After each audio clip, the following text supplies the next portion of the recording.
काराकाट जाते वक्त अचानक उपेंद्र कुशवाहा किसके फोन आने के कारण पटना वापस लौट गए? यह बिहार की राजनीति में एक बड़ा प्रश्न है, क्यों लौट गए उपेंद्र कुशवाहा। दूसरी बात यह है कि बिहार में जो एनडीए में परिवर्तन हुआ, सत्ता परिवर्तन के बाद नीतीश कुमार की पार्टी जदयू भाजपा के साथ गठबंधन करती है, तो ऐसे में इनके बीच अब सीटों का बंटवारा कैसे होगा? भाजपा जदयू को कैसे 17 सीट देगी? जदयू 17 सीट से कम पर नहीं तैयार है। मुकेश सहनी की पार्टी को एडजस्ट करना है, उपेंद्र कुशवाहा को एडजस्ट करना है, जीतन मांझी को एडजस्ट करना है। याद करिए तो 2019 में भाजपा ने अपनी जीती हुई 5 सीटें जदयू के कारण छोड़ दी थी। तो क्या इस बार फिर भाजपा 17 से कम सीटों पर लड़ेगी? इसलिए कि यदि जदयू को 17 सीट दी जाती है तो भाजपा 17 से 18 सीट पर लड़ना चाहती है। लोजपा जो दोनों गुट है, चिराग पासवान और पशुपति कुमार पारस, उनको 6 सांसद हैं तो उनको 6 सीटें चाहिए। तो ये 41 सीट तो इन्हीं तीनों में हो जा रहा है, 40 से 41 सीट। हम के जीतन मांझी को 1 सीट कंफर्म किया जा रहा है। राष्ट्रीय लोक जनता दल जो उपेंद्र कुशवाहा की नई पार्टी है, उनको 2 सीट देने की बात की जा रही है। तो कुल अगर जोड़िएगा तो 43 से 44 सीटें हो जा रही हैं। बिहार में 40 सीट है। सीटों की संख्या बढ़ाई नहीं जा सकती, घटाई भले जाए तो किसकी घटेंगी 40 में।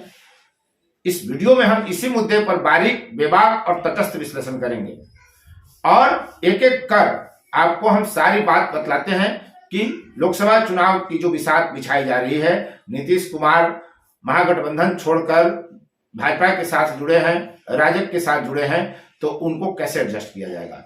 17 सीट तो हर हाल में उनको चाहिए और 17 सांसद है भाजपा के, तो 34 और 6 लोजपा के 40। उपेंद्र कुशवाहा, जीतन राम मांझी कहां एडजस्ट होंगे? मुकेश सहनी का क्या होगा? पहले आप देखिए कि भाजपा चाहती है कि 17 से वो 18 सीट पर चुनाव लड़े, उसके अभी 17 सांसद हैं। जदयू के लिए भाजपा ने 2019 में जीती हुई 5 सीटें छोड़ दी थी। जदयू के 17 सीट पर चुनाव लड़ा था 2019 में, उसके 16 सांसद हैं। 1 सीट वो कांग्रेस से हार गई थी और महागठबंधन जो वर्तमान बच गया है, कांग्रेस के पाले में मात्र 1 सीट जो थी वो जदयू से जीती हुई थी। वरना भाजपा 17 सीट पर लड़ी, 17 सीट भी जीत गई। लोजपा 6 सीट पर लड़ी, 6 सीट जीत गई। मात्र एक जदयू थी जो 17 सीट पर लड़कर 1 सीट हार गई थी। लेकिन परिस्थितियां अब बदल गई हैं, राजनीतिक दलों का गठबंधन बदल गया है। ऐसे में भाजपा ये चाहती है कि वो 17 से 18 सीट पर लड़े। जदयू 17 सीट से कम पर तैयार नहीं है। चिराग पशुपति कुमार पारस का जो लोजपा का 2 गुट है, उनके 6 सांसद हैं तो 6 सीट चाहिए। उसमें भी अभी पेच यह है कि चिराग पासवान एकदम बर्दाश्त करने की स्थिति में नहीं है पशुपति पारस को। वे अभी भी चिड़े हुए हैं, गुस्साए हुए हैं पशुपति पारस से। तो क्या नरेंद्र मोदी, अमित शाह की कोई ऐसी रणनीति होगी कामयाब कि दोनों गुटों को मिला दिया जाए और 6 सीट दे दिया जाए, या दोनों को अलग अलग 6 से 7 सीट देना पड़ेगा? क्या कुछ होगा? अभी इस पर कोई सूत्रों के हवाले से भी खबर नहीं आई है।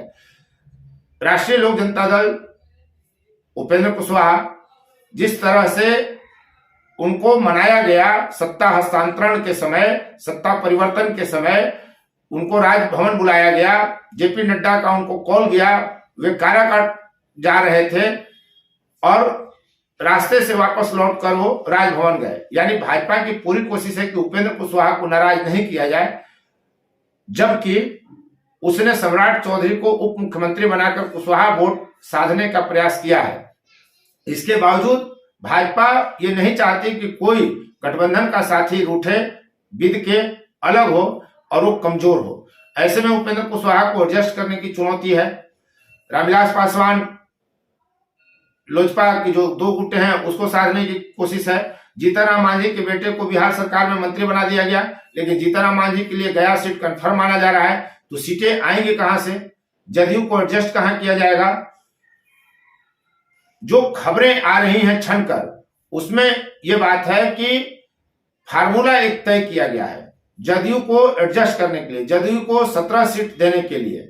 और उसके लिए प्रयास यह किया जा रहा है कि बिहार में 17 सीट की जगह मात्र 14 सीट जदयू को दिया जाए और 3 सीट जो अतिरिक्त है वो अन्य प्रदेशों में उनको दे करके 17 सीट उनका पूरा कर दिया जाए। उसमें एक सीट उत्तर प्रदेश में हो सकता है, एक सीट झारखंड में हो सकती है और एक सीट अरुणाचल प्रदेश में।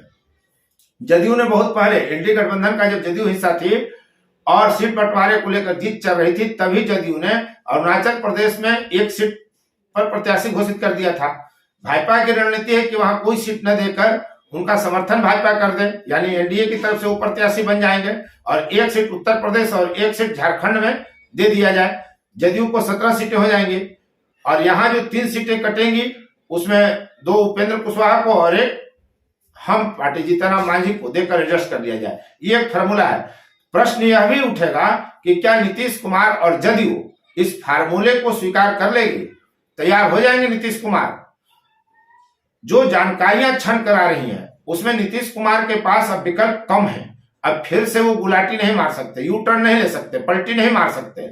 ऐसे में कहीं ना कहीं उनको समझौता करना पड़ेगा और ऐसी स्थिति में जो बातें छन करा रही हैं, जदयू इस फार्मूले को स्वीकार कर सकती है क्योंकि वो राष्ट्रीय पार्टी बनने में उसको मदद मिलेगी और बिहार के बाहर उसका विस्तार होगा। याद करिए कि अरविंद केजरीवाल दिल्ली में सरकार बनाते हैं और तुरंत पंजाब में भी सरकार बना लेते हैं, जबकि जदयू की उम्र की अपेक्षा आधी उम्र भी नहीं है आम आदमी पार्टी की और राजनीति में अरविंद केजरीवाल की। तो कहीं ना कहीं नीतीश कुमार को यह बात भी कचोटती होगी, वो विस्तार चाहते हैं। तो हो सकता है कि बिहार से बाहर विस्तार के लिए राष्ट्रीय पार्टी बनने में चूंकि मदद मिलेगी, अगर जो वोट मिलते हैं राजग के कारण अगर सीटें निकाल लेते हैं तो उनको राष्ट्रीय पार्टी बनने में मदद मिल सकती है।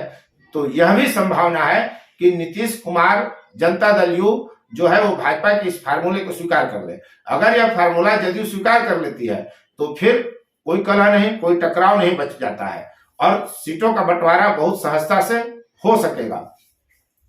एक मुकेश सहनी का पेच है, उन्होंने अभी तक पत्ता नहीं खोला है वीआईपी कि वो कहां है। पहले ये मानकर चला जा रहा था कि राजग में उनको जगह मिलेगी, भाजपा उनको भी साथ लेकर चलेगी, लेकिन नीतीश कुमार के राजग में आ जाने के कारण इनकी भी संभावना पर प्रश्न है। अगर मुकेश सहनी एक सीट लेकर गठबंधन में शामिल होना चाहते हैं तो फिर भाजपा के लिए एक पेच फंसेगा कि वो एक सीट किनका कम किया जाए। वैसे मुकेश सहनी महत्वपूर्ण इस कारण है कि जो बिहार में 1% से अधिक वाली जातियां हैं उसमें निषाद शामिल है, जिसके नेता मुकेश सहनी है और वो सन ऑफ मल्लाह कहते हैं। हालांकि मल्लाह की संख्या काफी कम है, लेकिन वो निषाद की राजनीति करते हैं। और जब निषाद की जनसंख्या बताई गई कि 2.6086% बिहार में है, तब मुकेश सहनी ने एक एक पेज का सभी अखबारों में विज्ञापन छपवा कर दावा किया था कि ये गलत आंकड़ा है। समेकित आंकड़ा जो निषाद जाति की उपजातियां हैं जैसे बिंद, बेलदार, नूनिया, मल्लाह, केवट, केवर्थ, कोल, गोंड, गंगई, गंगोता जैसी जो 20 उपजातियां अन्य हैं, उसको भी मुकेश सहनी ने निषाद की उपजातियां बताई और दावा ये किया कि पूरे बिहार में 9.645% निषाद हैं। 20 उपजातियों की संख्या जोड़कर उन्होंने दावा किया था अखबारों में विज्ञापन छपवाकर। हालांकि इस मुद्दे पर नूनिया जाति ने आपत्ति दर्ज कराई थी कि हम निषाद की उपजाति नहीं है, लेकिन अन्य दूसरी जातियों के नेता द्वारा इस पर आपत्ति दर्ज नहीं कराई गई थी। तो उस स्थिति से अगर देखें तो मुकेश सहनी के पास भी लगभग 6-7-8% मत हो सकता है निषाद और उसकी उपजातियों को मिलाकर। ऐसे में निषाद भी कम महत्वपूर्ण नहीं है, मुकेश सहनी भी कम महत्वपूर्ण नहीं है। तो भाजपा मुकेश सहनी को राजग का हिस्सा बनाने के लिए उनको कितनी सीटें देगी, या फिर विधान परिषद की जो सीटें खाली हो रही हैं, जो राज्यसभा की सीटें खाली हो रही वहां एडजस्ट किया जाएगा मुकेश सहनी को। फिलहाल मुकेश सहनी ने पत्ता नहीं खोला है कि वे महागठबंधन के हिस्सा है कि राजग के हिस्सा है कि इंडी गठबंधन के हिस्सा है या किधर जाएंगे। पूरी तरह वो खामोश हो गए हैं। लेकिन भाजपा 400 प्लस का टारगेट लेके चल रही है और अच्छी स्थिति होने के बावजूद उसने नीतीश कुमार को अपने पाले में लाने में कामयाबी हासिल की है। तो माना यह जा सकता है कि आने वाले वक्त में मुकेश सहनी को भी भाजपा अपने पाले में लाने का प्रयास करे। कुल मिलाजुलाकर भाजपा की ये कोशिश है, बिहार में जो 40 सीटें हैं वो 40 सीटें जीतने के लिए उसकी कोशिश है, उसकी योजना है। तो जदयू को तो वो समझा लेगी, लोजपा को समझाने की चुनौती है, क्योंकि लोजपा के 2 गुट है, लोजपा और रामविलास पशुपति कुमार पारस और चिराग पासवान का गुट है, दोनों में टकराव चल रहा है। कितना हो सकता है मिलन, ये आने वाला वक्त बताएगा। फिलहाल ये स्थिति है कि बिहार में राजग में सीटों का टोटा है। यहाँ किसी के लिए जगह कम ही बची है, दूसरे के लिए लगभग सीटें तय हो चुकी हैं। इंडी गठबंधन की तरह यहाँ सीटों के बंटवारे को लेकर रार नहीं ठनी हुई है, टकराव नहीं है। आने वाले वक्त में जो कुछ परिवर्तन होगा हम फिर आपके बीच उपस्थित होंगे उस सूचना को लेकर, उसके विश्लेषण के साथ। आप देख रहे थे फोर्थ व्यूज और मैं उपेंद्र कश्यप। बस आपसे एक निवेदन करता हूं कि आपने यदि अभी तक चैनल को सब्सक्राइब नहीं किया है तो चैनल को सब्सक्राइब करिए, शेयर लाइक कमेंट जरूर करिए, ताकि आपकी पसंद का वीडियो सबसे पहले आप तक पहुंचे। और जब आप कमेंट करते हैं, जब आप सब्सक्राइब करते हैं तो फोर्थ व्यूज को ताकत मिलती है, और आपकी ताकत के बदौलत ही हम आपकी आवाज को बुलंदी के साथ रख पाते हैं। अब तक इस वीडियो में बने रहने के लिए आपको बहुत बहुत धन्यवाद। आप देख रहे थे फोर्थ व्यूज और मैं उपेंद्र कश्यप। फोर्थ व्यूज, चौथा विचार, बाकी ठीक।